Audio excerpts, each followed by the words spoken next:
Hello and welcome to another episode of Beyond the Black Rims. I'm Mars Girl. And I'm Josh Knight the First. And good to see you guys again. Welcome back, and here's episode 15 for you. That's nice. Okay, see you guys later, bye. No, stay. We have a show.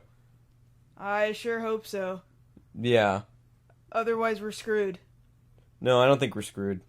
I think we have a show. Okay, why don't you tell me what we're talking about? Well, on tonight's show,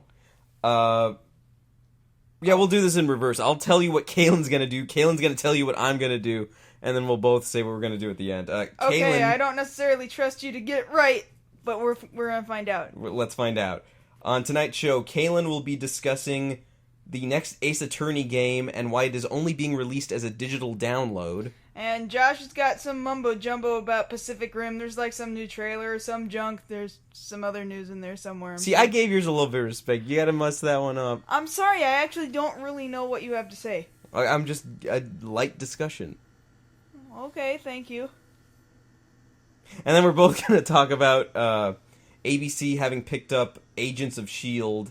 and how that ties into how comic book properties are being displayed on TV. That sounds like a better discussion than the other two things. Well, we'll get to it. No, they're all gonna be good. Yeah, they'll all be good. They'll all be good. What's going on with you anyway? Well, this past weekend I finished up my run with Of Mice and Men. The show's over now. Yay! Yes, Are you gonna look for something else? I'm gonna give myself a little break because, you know, it was heck running back and forth across town, but yes, I am very much looking forward to the next, project I get to work on. Okay, that sounds good. Now, I know you had told me before that I shouldn't ask you about what you've been working on. However, you did have, you were telling me the other day, an interesting dream you had. That wasn't Would you a like dream. to share that? That was not a dream, that was a nightmare. But would you like to explain that to our listening audience? Okay, so check this out, alright? So it was this dream, but it was terrible, alright? So I dreamed Square Enix, okay? Square Enix decided that all Final Fantasy worlds all were within the same universe. I'm not talking like Dissidia mushed together universe. I mean like they attempted to legitimize all Final Fantasy worlds as being in the same world. Like, I don't know whether it was me or whether it was a character I was playing in a game. I don't really remember. All I know is that I was talking to Tidus from Final Fantasy X, and he was explaining to me that Spira and Planet from 7 were, like, they were neighboring continents. Never mind the fact that both of those maps have sets of their own continents. Like, Spira was, like, this island set of continents, and Planet was this other set of continents, and then further went on to elaborate that, yeah, all the other worlds, you know, they're all their own separate continents on this one big world. And Square Enix was like, yep, that's what it is. They're all together on one planet. And I was like, this is terrible. And this is terrible because I actually believe they would try to say that.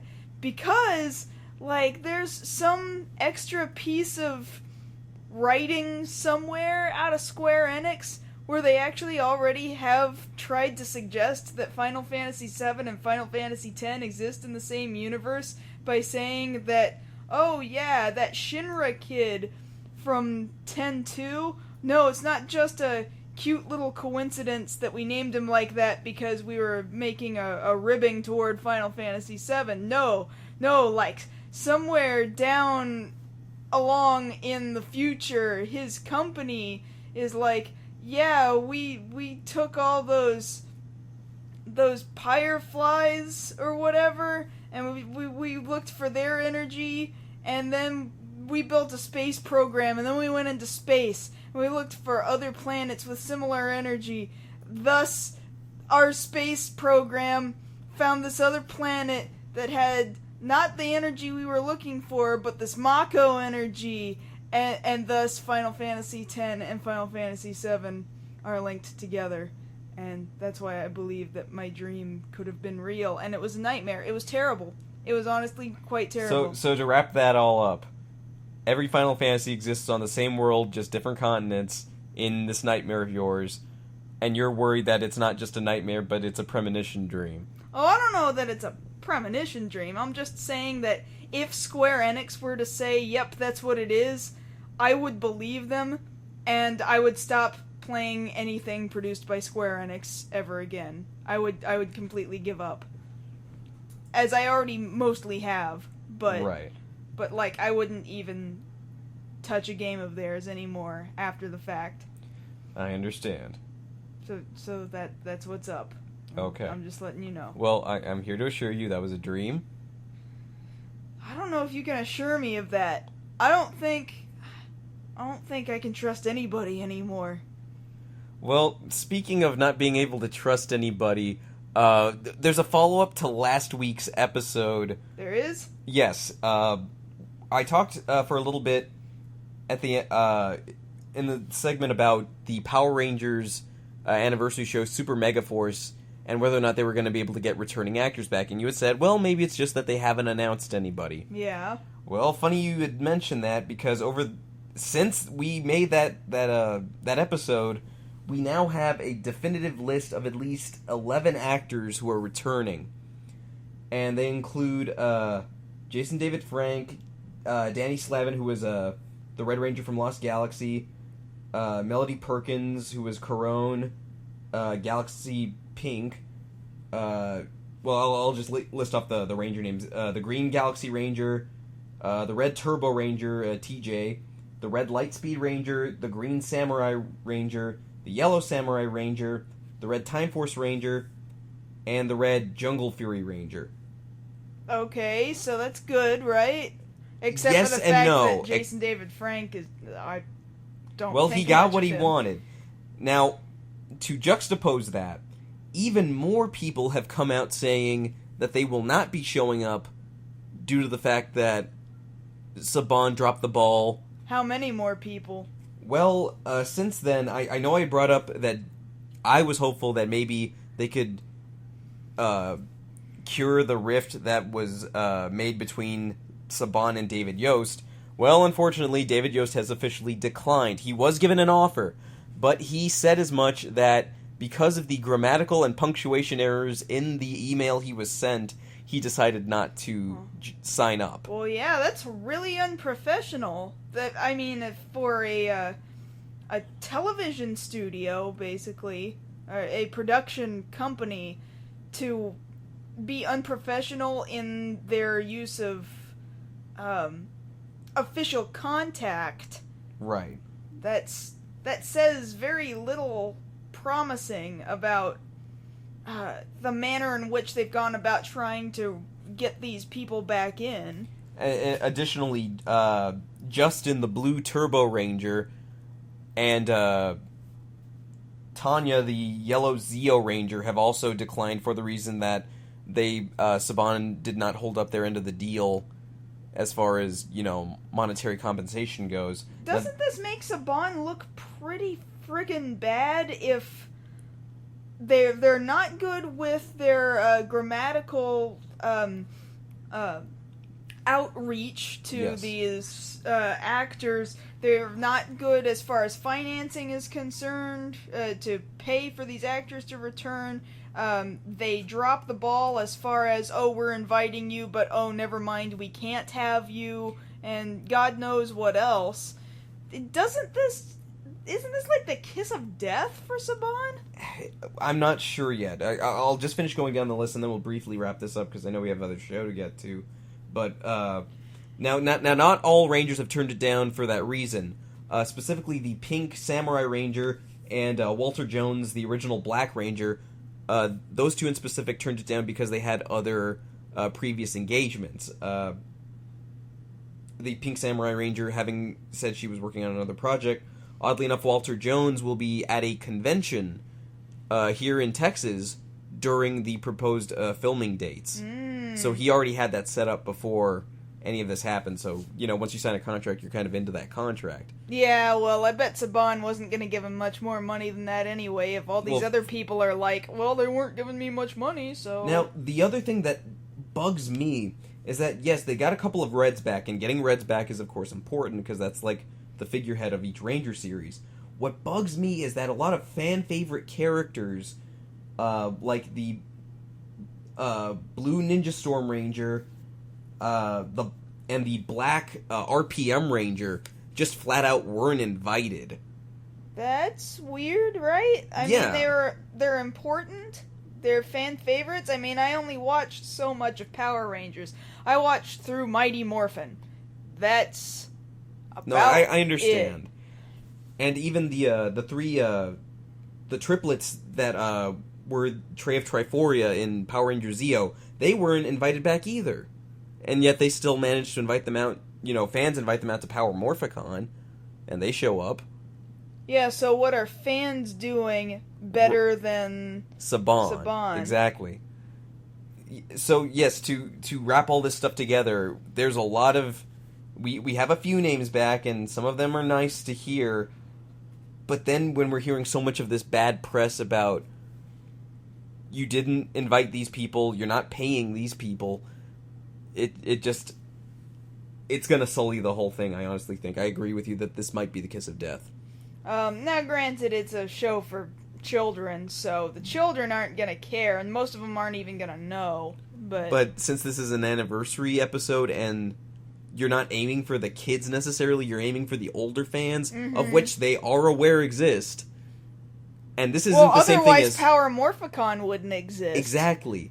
I mean, hell, they debuted the Megaforce cast and trailer there. That's true. So it's not like Saban doesn't know. And people freaked out. Oh, yeah, like I said, people lost their dang minds.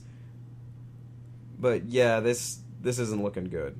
I'll say that much. Well, alright. I mean, all you can really do is wait for the episode, I'm sure. Yeah. Well, I've said enough about this. Let's get into tonight's show. Okay, so, as mentioned earlier, there's a bit of information that people are halfway excited about, and yet the other half of them is a little disappointed. Phoenix Wright Ace Attorney 5 is getting released. They announced a U.S. release. Thank God. I was hoping they weren't going to shaft us on that. Which actually came out, the U.S. announcement came relatively quickly after its Japanese announcement. Not too long, yeah. If you've seen either the Japanese or the English trailer, it looks really good. Like, that's the update that you probably would have expected. The jump from Game Boy Advance and DS to 3DS. It's very smooth and yet still retains this very comical 2D. It's still got charm to it. Yeah, it's this sort of aesthetic that you expect from Phoenix Wright. It just looks like fun. I'm really interested in the new system for determining mood. Yes, the mood of a person's deposition there on the stand. You can tell whether or not they're lying or they're angry at a certain word, and then from there you can decide whether or not to press them on that. So it looks really, really good. Now the problem, as well, Capcom is it even really a problem? Well, yeah, sure. Capcom makes all kinds of really funky decisions lately. The decision here is that the U.S. is not getting the option to purchase a physical copy of Ace Attorney 5. Whereas in Japan, on July 25th, they're getting a limited edition version with a Phoenix Wright figure. We're not getting any of that. They're getting a figure? They're getting a figure, too, yeah. I'd like a Phoenix Wright figure. Well, you can't have it unless you buy the Japanese version. Well, and shoot, I might as well buy the Japanese version so I can get the thing I like. Yeah, but then you have to buy the game twice. Well, what the heck? Well, see, that's the thing. People were complaining all kinds of hard. Like, they should have been excited that they were getting the game, but they're really disappointed because people actually want a physical copy. And I'll get back into going down that road in a second, but Capcom has, according to Anime News Network, given something of an explanation as to why it is that they're not providing a physical copy for North Americans. And I quote from Svensson, who is someone from the Capcom forums. He says, historically it's been tough to attract long-term retail support for Ace Attorney titles. With the release of Phoenix Wright Ace Attorney Dual Destinies, we wanted as many people as possible to be able to enjoy the game for as long as possible. With that in mind, we have opted for a digital-only release via the Nintendo 3DS eShop. So basically, to get as many copies out as possible. Yeah. And I see how it saves money by not having to put it on a cartridge and not having to give it packaging, all that jazz. But I do feel the pain of those that want a physical copy. I typically would prefer a physical copy because there is just something to having a collection that you can physically see and feel and touch and show off and display, and you can point at it and you can say, you know, my money went to this thing and not this You have a tangible object, is what you're saying. Yeah, and it kind of makes me happy to hear other people talk about it like that too, because, you know, we do live in a very digital age, and it's an exciting age that we live in because we can just immediately jump to wherever we want to get digital copies of music and movies and games and whatever we want, and it can come to us just about instantaneously.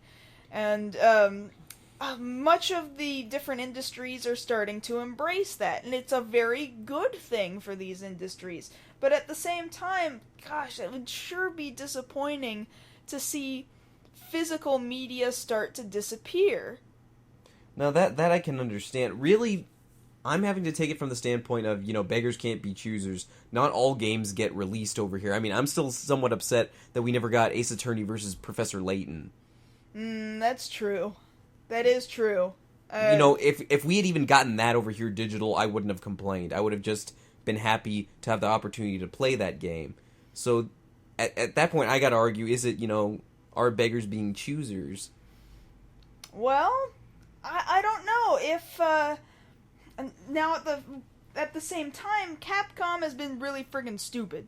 Okay. They have been known to be really friggin' stupid. Now, this is especially regarding the Mega Man franchise. But it's not the only stupid decision they've ever made.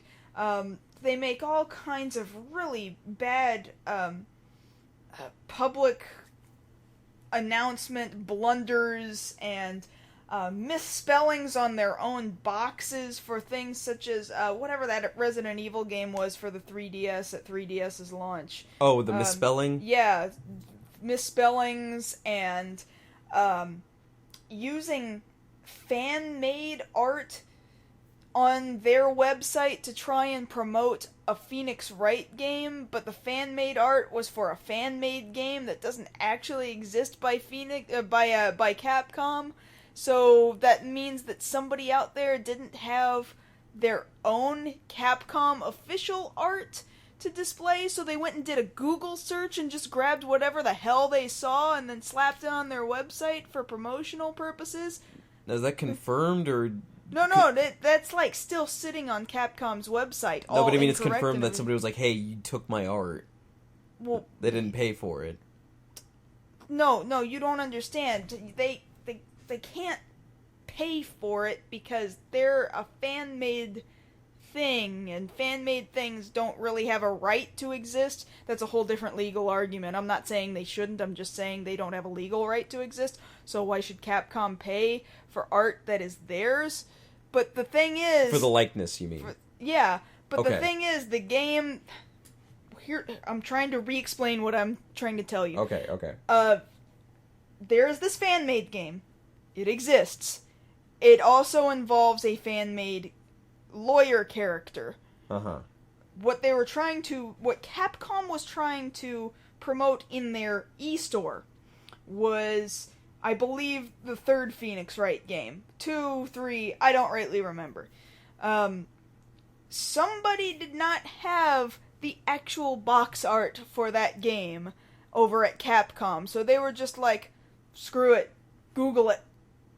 So they Googled their own box art and found this fan-made game that really had nothing to do with Phoenix Wright, and they were just like, yeah, sure, whatever, let's just grab that image. But the image had nothing to do with that game, and in fact involved a character that doesn't really exist because it's fan-made. And then they slapped it onto their own e-store as if that were the game, but it's not. Uh-huh. In fact, I think it's this thing that you've just pulled up right here. This one right here? Yeah, this Trials After Justice, I believe, is a fan-made game. I have to be honest with you, I'm not 100% certain because I haven't played it. Looks real enough to me. You can't trust... Fans make box art, Josh! Fans make box art all the time. That was the problem, though. They went and they searched and they just grabbed whatever box art they saw. That just kind of reeks of ineptitude that you can't find your own box art for your own game.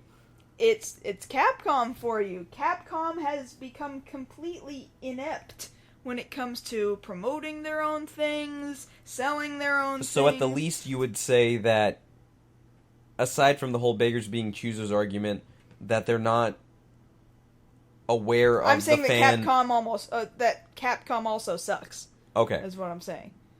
Then in conjunction with that, you would also say that they're not aware that there's a high enough desire to have a physical copy of this Ace Attorney game. Either they're not aware or they don't care, because they obviously also don't care that people want Mega Man to not flounder. Right.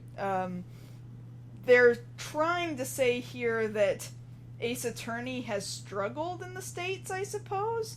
I mean, I don't know. There seems to be a pretty large cult following. I mean, heck, we're still waiting on Capcom to follow through with the decision to release the movie over here wider than just the one or two small theater releases. Which, is also balls, because, for one, we were told it would have an international release. We were pretty positive. I believe Capcom Japan even planned on a North American release. All the English subtitled versions have our translated names in them, so, and they were getting equivalent English puns.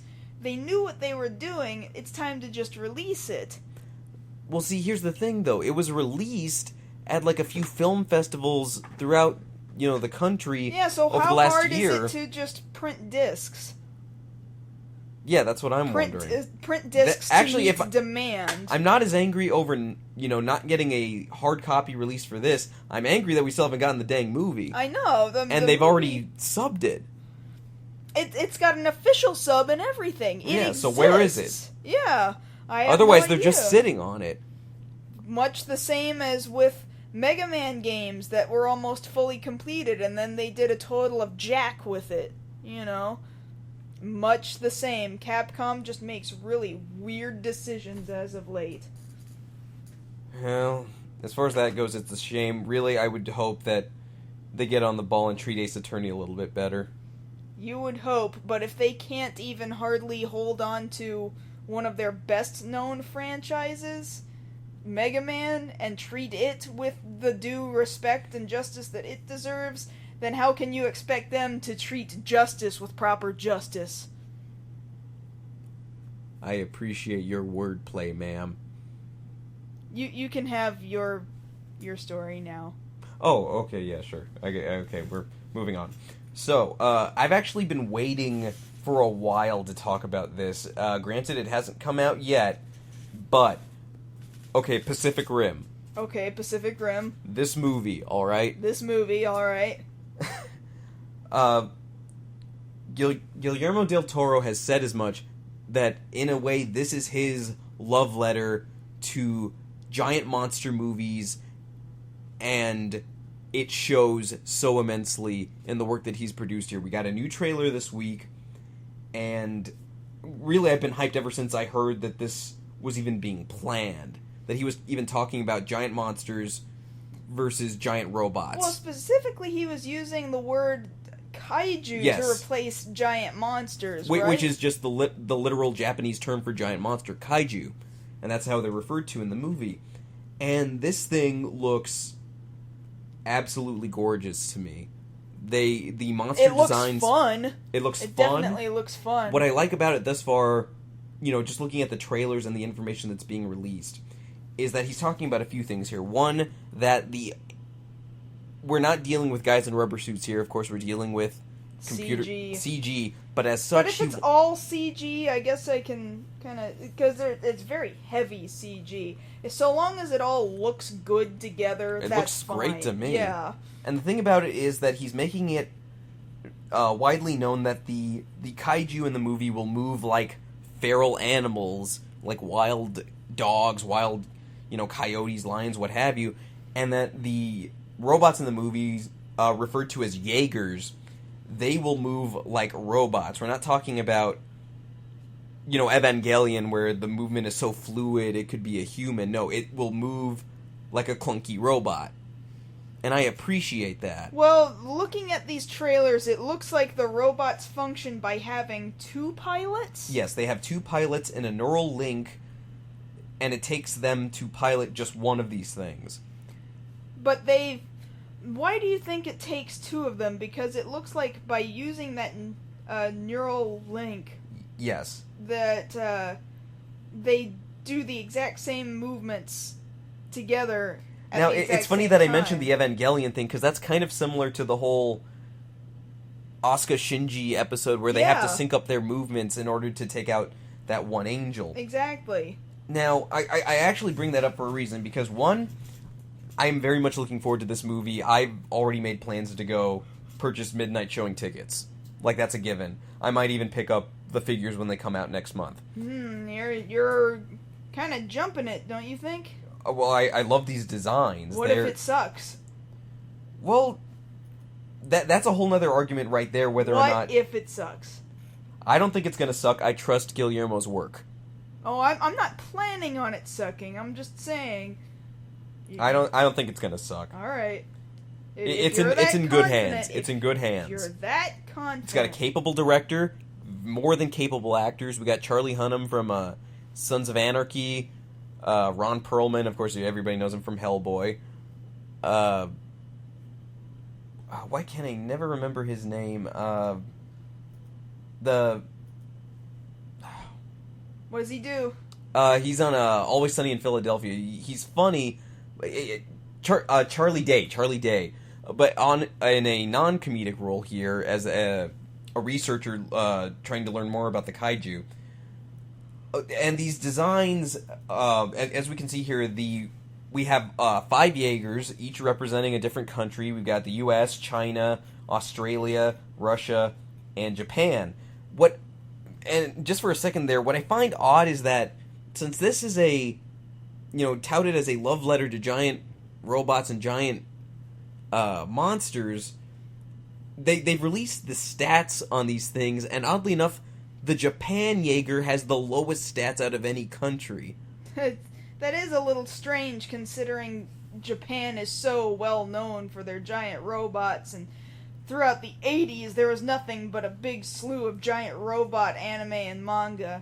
Exactly. And then the one with the highest stats, oddly enough, is the Australian one. Now, admittedly, that design is pretty awesome. I like it. Well, it looks pretty hardcore from this image that we're looking at right now. The Striker Eureka. And of course, the flagship robot Jaeger for this is the Gypsy Danger from America. And to me, as soon as I saw this thing, I thought, you ever sit with your family on Thanksgiving and you watch football on Fox, and you see that little robot in the corner? I don't. Okay, you don't. But if you've ever seen the little Fox football robot, it looks exactly like that. I sort of just have to take your word for that because, Josh, I'm a nerd. I don't watch football. I don't watch the Super Bowl. I watch the commercials sometimes if I happen to, have television, which I don't, and I haven't had television in at least 3 years. So... Alright, I will pull up a picture right here. Tell me that doesn't look like that. His name is Cletus? Yeah, Cletus, but pun on words. I play get on it, words. Cleat. Cleat. Yeah, I get it. But Fox is stupid. Well, that's a whole nother argument there. But point being, what I really want to talk to is, yes, this movie is going to make money. There's already an incredible amount of hype around it. The thing that worries me actually harkens back to The Matrix. Okay. In that, The Matrix, if you go back and you know your movie history a bit, the Wachowski brothers very blatantly said they pulled a lot of sourcing from the anime Ghost in the Shell. Uh-huh. And, comparing the original movie and some of the original manga to the movie, you can see those influences in the visuals and the way things move and were shot and what have you. And to me, what ended up happening is The Matrix was its own thing, this American property. But what ended up happening is it kind of ruined the chances for a Ghost in the Shell movie to be ever made over here. Because if you tried to make it, you would get this backlash of people being like, oh, well, you're just ripping off The Matrix, but you would only be saying that because you didn't know any better. Well, then what is your comparison to this movie? Well, with Pacific Rim, it's kind of the thing. There are aspects of this, like we said, that are very, in my eyes, very Evangelion-esque. About the way the robots at least operate internally. It almost looks like a dang plug being entered when the pilots enter. They were kind of bouncing around ideas for an Evangelion movie for years. Yes, ADV was on top of that for years, and then... I would not say on top of it would be the correct phrase. They very much were on top of telling people we're working on this. They were on top of dropping the ball, quite frankly. And... you know what? The way it was turning out, I'm glad an Evangelion movie never came out. I'm glad a live-action U.S. Live-action Evangelion movie just never existed. It doesn't need to. I don't really care. We have enough Evangelion. There's been 3 recent movies. Coming up on 4 now. Coming up on 4. I mean, no, it's okay. I can live without it. This looks perfectly cool. I'm okay with that. So you would prefer that this thing that obviously is sourced in something else never has to compete with something that is based off the original, or at least the idea-inspiring material. I mean, the idea-inspiring material already exists. Well, it's kind of like... Well, I would also compare it to something else. Take the movie Chronicle. I don't think it takes a lot to see that the guy who wrote Chronicle or the people who directed Chronicle hadn't already seen Akira before they made Chronicle. Perhaps. I mean, there's a lot of parallels there visually, story-wise, the way the powers are displayed. The only difference is they gave Candida powers, so to speak, in Chronicle. Okay. But Warner Brothers, as well, who are doing Pacific Rim, were talking about making an Akira movie. But then when Chronicle came out, they backed off. Somebody else got to it first. See, that's exactly what I'm saying. I realize that's what you're saying, but Evangelion has had its time in the light, and it's had lots of material. I don't know. Some of these properties are very... And I don't trust that anybody could do Evangelion correctly. Not in the States. I don't trust that at all. That somebody already tried, and it was in development hell forever. And typically when it's in development hell, it means that nobody can agree on anything, and it's gonna blow. Well... Usually when a movie takes like 10 years because they've had to go through a number of directors, producers, actors, I don't even think... artistic direction, it means the property, the title is just plain gonna suck if it ever even comes into existence. Well, the problem with Evangelion was that it never even got that far. As far as I remember, ADV was trying to raise the money. I would rather it not exist than for it to go through all that development hell and they give us a crappy product. That is what I'm trying to say. Not that if it turned out that somebody made a good movie, like, yeah, I'd go see it. The problem is, I don't believe that it would happen. I don't believe that a good Evangelion movie could exist. How hard was it to make a good Dragon Ball Z movie? Apparently it was pretty friggin' hard, because that movie blew. Okay? And Dragon Ball Z was way wicked popular. Still is to this day. Yes. Thus, they, within recent years, made a Hollywood movie. And it blew. So I do not trust that they could do equal justice with Evangelion. Nor Ghost in the Shell for that matter. Nor Akira for that matter. It's just disappointing to see. Like, I guess what it gets to then is this argument that since we can't have those things over here, then more and more we're going to get movies like Chronicle, like Pacific Rim over here, where we have elements that are borrowed from these other properties, but people will never really know. Well, it's a little frustrating, sure, but the problem is, like, we've even had, Battle Angel, that James Cameron has been sitting on for years. Admittedly, and years. James Cameron working on Battle Angel, he's currently working on. He's holed himself up writing the scripts for Avatar 2 and 3, and that's going to take up the next couple of years of his life. And then he says after that he's going to work on Battle Angel. Are you kidding me? I heard about Battle Angel before Avatar was a thing. Well, admittedly, that's something he personally has been sitting on and has the rights to. Yeah, but that's the thing. That's what I'm telling you, is that he's been sitting on it, and that even by the time he gets around to it, which one, I don't think he will. Two, if he does get around to it, I don't trust that it'll be faithful to the original Battle Angel or Battle Angel Alita. I just don't. See, and that's the weird thing that I see about stuff like this. Like again, saying Pacific Rim looks awesome. Very much sourced in specific giant robot anime. However, we get something like, say, again, directed by the Wachowskis, Speed Racer, which bombed, oddly enough, and yet was incredibly faithful. It was wild and very anime-esque and bright colors and fast. I personally loved it, and yet the whole rest of the world didn't. And I think that, to me, personally, that's insane, because they got it right on the money. They didn't... Like, how else... It takes a certain amount of directing and a certain amount of creative understanding to be able to be John Goodman and deliver the line, "Inspector Detector, I didn't expect to see you here again," and be deadpan serious about it. Yeah, he named his son Speed. Alright? Yeah, but they managed to make it believable. His name is Pops. Like, that's not just his nickname. His name is Pops Racer. Like, that was on his birth certificate. What are we gonna name this kid? Let's name him Pops. He'll be a father one day. I hope. Hope he's not gay. I mean, that's just kind of... No, they were pretty confident in that. Thus, they named their son Pops. Right. And then he named his kid Speed. He's gonna race one day. But no, getting back to it, though, to me, it's disappointing that we never actually get to see the Source thing.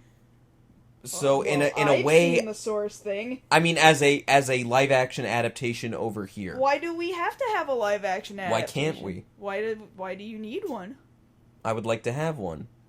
You're selfish, sir. I don't think I'm any more selfish than anybody else who's ever wished for a live action adaptation of any single property. Okay. And I think that's a fair thing to say. Okay, well, I'm just saying I don't need it, and I especially don't need it if it's gonna suck. Well, I don't think this is gonna suck. No, this isn't gonna suck. See, that's the thing. When you're trying to adapt a thing, people are like, yeah, we like it, but why don't we change it so that it's sexy and cool and hip, and then it becomes not the thing that you hoped for. But when you come up with your own original title that has elements from the original thing that they're obviously borrowing from, then they have the liberties to do more of what they would like to see, but not have to call it this thing that it obviously isn't. Which would also lead into why Matrix and Chronicle made so much money, and why more than likely Pacific Rim will do quite well at the box office too. There you go. So then really it comes down to the concept of adaptation. Yeah. You would rather the original property not be sullied like Dragon Ball was over here. Yeah, that's what I'm saying. Okay, then that makes sense. That I can understand. Yeah, that's basically what I was trying to say. Okay. Gotcha. Okay. So aside from that... Yeah, we'll move on to our last topic then. Okay, I think you're more knowledgeable about this than me. Well, we'll broaden it out just like we're broadening everything else, because it's all inclusive. Alright. Again, something that was announced recently. ABC has officially picked up the Marvel series live-action Agents of S.H.I.E.L.D. which is set in the Marvel movie universe, starring Agent Coulson back from the dead. Is it the same actor? Yes, it is the same actor. That's interesting. Yes, he's come back to head up a team of S.H.I.E.L.D. agents to... Spoilers, he died for a second in the Avengers. He's not dead, though. Well, no, people were thinking, even when the Avengers came out, and by this point, who hasn't seen the Avengers, so I don't think this is spoiler material. I don't know, somebody, I bet. Well, I'm sorry for you, one person who was listening and didn't know about Coulson dying. Because, don't worry, he's not dead. Because, don't worry, he's not dead. And people were theorizing, even when the Avengers came out, oh, he can't be dead.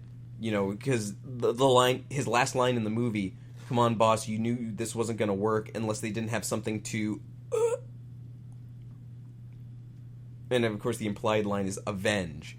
If the Avengers didn't have something to avenge, they wouldn't band together. And so the theory even back then was that they faked his death in order to get them to work together, and obviously that's what has happened. Now, as to how he managed to survive, you know, being stabbed by Loki, there's any number of comic theories you can pull out for that. Well, I'm sure they'll explain it. They'll explain it once the show actually premieres this fall.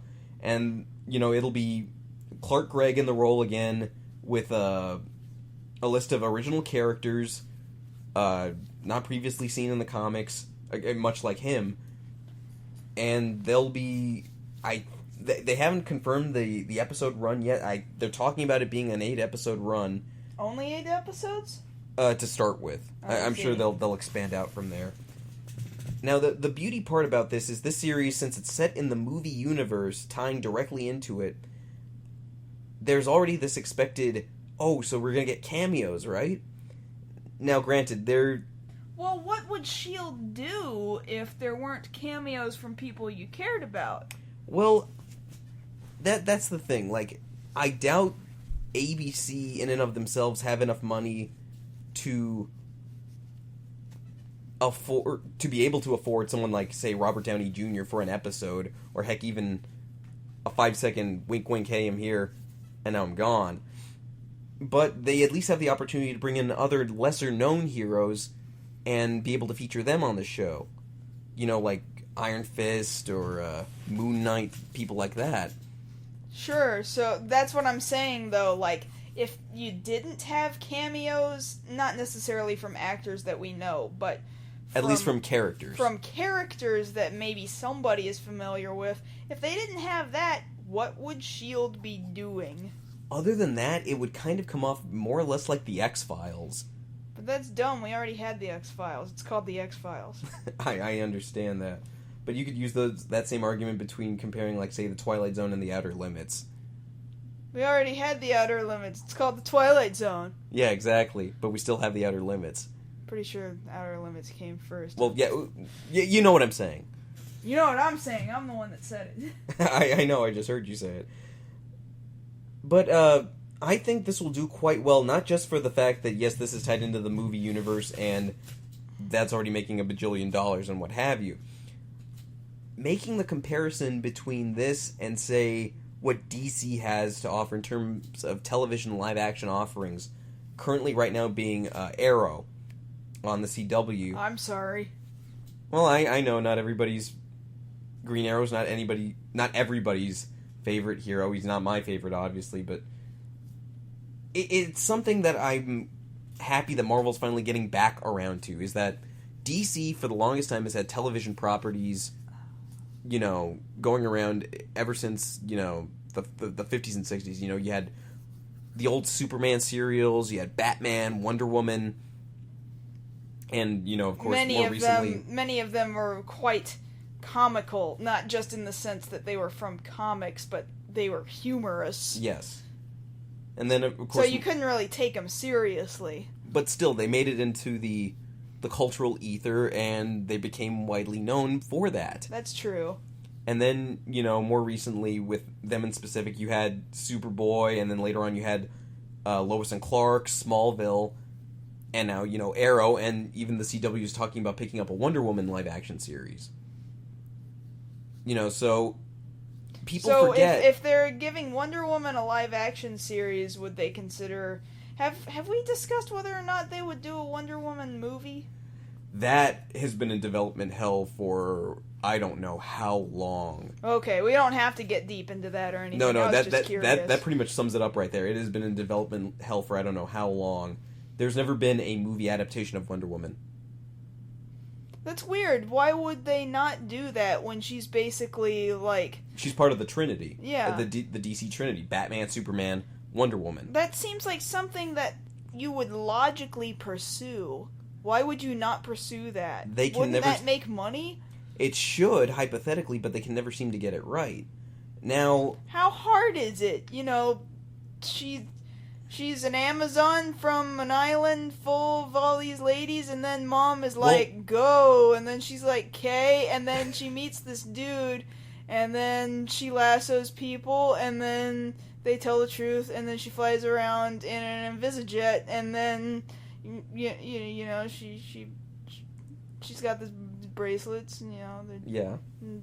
Well, see, exactly what you brought up about adaptation. The last time we even came close to seeing Wonder Woman on TV at all was that failed, never got to air NBC pilot where they changed all of what you just said, the basics of what would have made Wonder Woman, to, oh, she's got to be sexy, she's got to be hip, she's got to wear pants.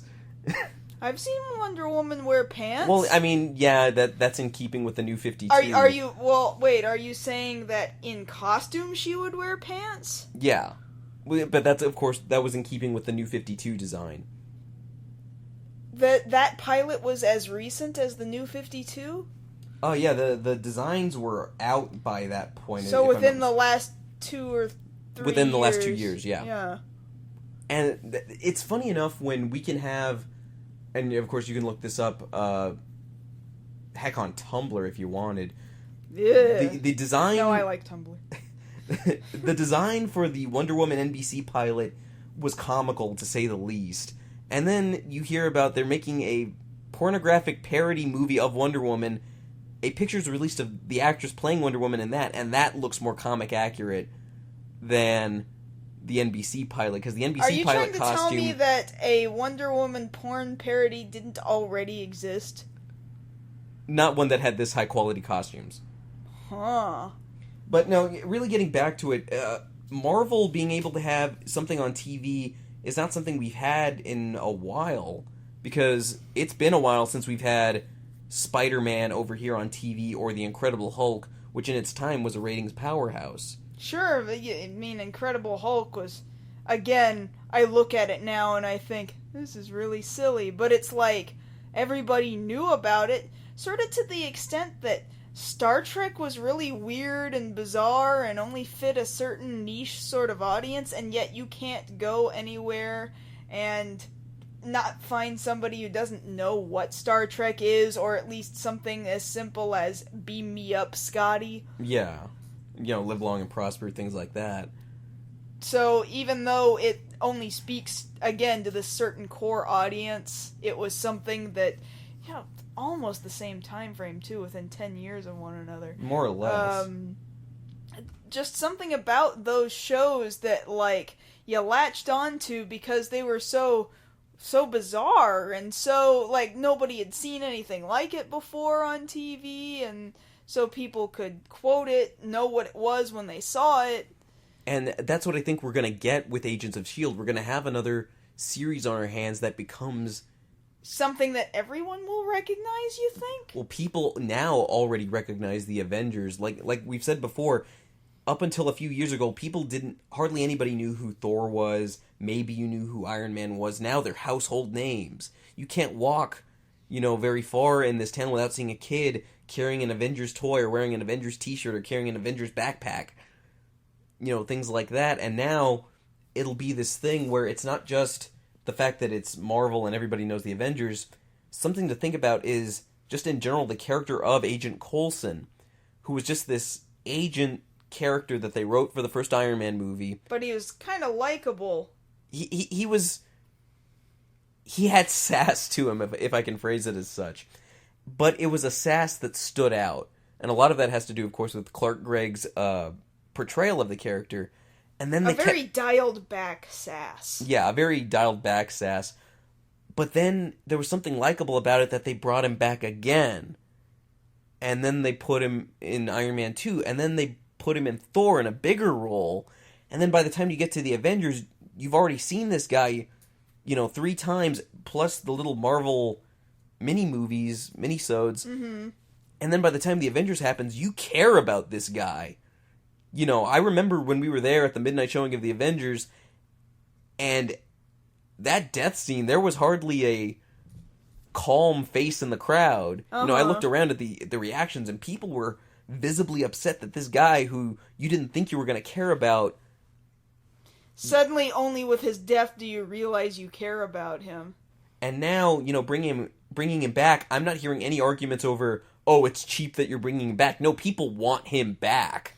Well, I guess also think about this too. If a TV series manages to not just get in comic fans, but just the normals, then maybe would it be safer for S.H.I.E.L.D. to this Agents of S.H.I.E.L.D. series to not necessarily be about heroes, but to be its own X-Files? That's really what they're trying to make it about. That way it's not so reliant on character properties. I would not want it to be that, but, it might be safer for them to do and put on television. Then anybody could just jump in, and if they wanted to know more about that universe, they could then refer back to the movies. Or even better, to the source material, to the comics. Just average Joes would sooner jump onto a movie than pick up a comic. Yeah, but even then, that opens it up. It creates... I'm sorry, I totally thought I had this laptop muted. Huh. Monty Python, ladies and gentlemen. But, no, you think about that, and there is a better... How do I say it? Marvel, with the movies, has shown that they are better capable of getting smaller characters bigger awareness in the cultural eye. Mm-hmm. Whereas DC can't seem to hardly get Wonder Woman off the ground, and now I call it sheer luck, to a certain extent, that they got Green Arrow to work. Do you really consider it working? Like, is it making ratings? It is making ratings. That's weird. And yet, Green Lantern failed critically. They can't hardly agree on what they're going to do with the Flash. Well, Green Lantern, it failed critically. It was a failure waiting to happen. You could see it just in trailers alone. You could see it in design of suit alone. Yeah. It was awful. And I think that's part of why people might gravitate to... certain people might gravitate towards Agents of S.H.I.E.L.D. easier than they would, say, something like Arrow, because Arrow is very much in the vein of the current DC live-action trends in general, where it's got to be very realistic, very dark, very grim. Whereas Agents of S.H.I.E.L.D., because it's set in the movie universe, and they've already made no qualms about, hey, there's no problems with guys in suits, guys injected with super soldier serum, gamma radiation, and, otherworldly gods... It's what people are choosing to watch. People are like, you know what, I want this release from reality for just a second here. We know exactly what we're getting. We know that they're not, like, real dudes with real problems. We know that. It's fantasy, and that's what we're buying into right now. Because really, that boils down to, and I guess I'll end on this, is the writing. Because it doesn't matter how ridiculous your power is, if you can write it correctly, nobody's gonna care. But they will care about the character. See, that's what I have to say about any piece of media. I can apply it to video games quite easily as well. You can have the most gorgeous piece of whatever CG masterpiece, whatever. It doesn't matter if it's not written well and if it's not fun. If it's not written well, if it's not fun, then who's going to care? Who's going to spend their money on it? Who's going to sit down for hours upon hours with it? Nobody. Nobody's going to care if you can't make me care about that character that obviously doesn't actually exist. Right. And it's the thing that, again, I juxtapose between Arrow and now coming up on Agents of S.H.I.E.L.D. is that Arrow, they're very tight on this no superpowers universe that they have. And that kind of detracts from certain characters that they can bring in. They can't actually bring in Black Canary because they can't actually use her loud voice that's a superpower. Uh-huh. Or any of these other villains or heroes that are superpowered Granted, the writing is well enough to get ratings in, but still, it's kind of hokey enough that you're having to believe that this guy in a green hood and a bow and arrow is taking out crooks, whereas here, the story with Agents of S.H.I.E.L.D. is about a group of normal people and a guy who we cared about who has no superpowers, but he lives in a world with people who do have them. Mm-hmm. And the writing there is solid enough to where I already care about this character, whether or not he has them, but it doesn't bug me whether or not he has to deal with people who have superpowers. Well, I guess I see what you mean. I would watch it. No, I'm definitely going to watch it. I would test it. See how I like it. Well, we're going to have to wait for this fall. We're going to have to get cable. I was about to say we're going to have to wait till I have television, because I haven't had television in years. Well, we can fix that. Oh, okay. You're buying it. I'll get the first round. Okay, fine. Deal. Deal. Done. Oh, we're done? Yeah, I think we're done. Oh, okay. Yeah, that was the show. Yay! I'm glad you guys are here. Yeah, we appreciate you guys listening to our arguing and bickering back and forth. Yeah, Back and forth on these topics. I'm pretty sure that's what they're here for, to be honest with you. In some cases, or just plain to get some news on things that they didn't know existed already. So I don't know why you guys listen, to be honest with you. You can tell me. You can feel free to tell me. Yeah, leave us a comment. Please tell us why you listen. Yeah, because I have no idea why. I wouldn't want to listen to me. But that's just me. I don't mind. Well, that's because you're an egomaniac. No, I'm not. I'm just a little narcissist. Little. Not an incredible amount. So check us out on Twitter. Yes, and yes, you can check us out at Josh Knight First. You narcissist! You had to go first tonight, didn't you? Because you were laughing. Normally you go first. I'm at Mars Girl Prod. And until next time, this has been episode 15 of Beyond the Black Rims. And I'm Kalen, and he's Josh.